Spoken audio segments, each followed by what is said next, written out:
शुभ सकाळ शुभेच्छा शिशु दिवस उपलक्षे आम द्वारा प्रस्तुत भाषण देखंतु आउ प्रस्तुत हुंतु भाषण देवा पई वरेण्य सभापति महोदय पूज्य गुरुजी गुरुमा वृंद सम्माननीय अतिथि महाशय एवं एठारे उपस्थित मोर छोट बड़ भाई भौणी और मोर सहपाठीगण आज पवित्र शिशु दिवस एही शुभ अवसर रे मते किछि कहिबार सुजोग मिलिथिबारु मो निजकु धन्य मने करुछि।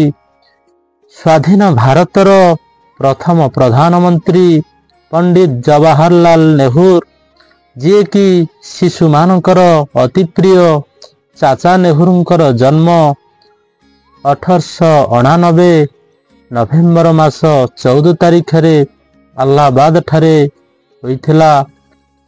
पिता पंडित मोतीलाल नेहरू और माता स्वरूपा राणीकर संतान भावे से आनंद भवन रे लालित पालित होइथिले। से शिशु मानकु अत्यंत भल पाउथिले। से बुझिथिले शिशु मान हेउछंती सरल कोमल और निष्पाप हृदय जे कि देशर प्रगति और शक्ति शिशुर सर्वांगीन विकास साधन होई पारिले देशर विकास साधन होई पारिबो। तेणु शिशु मानक विकास प्रति ध्यान देवा जरूरी। नेहरू खूब भल पाउथिले शिशु मानकु। कुहा जाए जे नेहरूंकर गाड़ी धक्कारे गोलाप नामक जने शिशु मृत्युवरण करिथिले। एही घटना रे मर्माहत होई तार स्मृति को उज्जीवित करी नेहरू निज पोशाक रे धारण करंती लाल गोलाप। साधारण शिशुर दुख अनटन रे कांदी उठुथिला।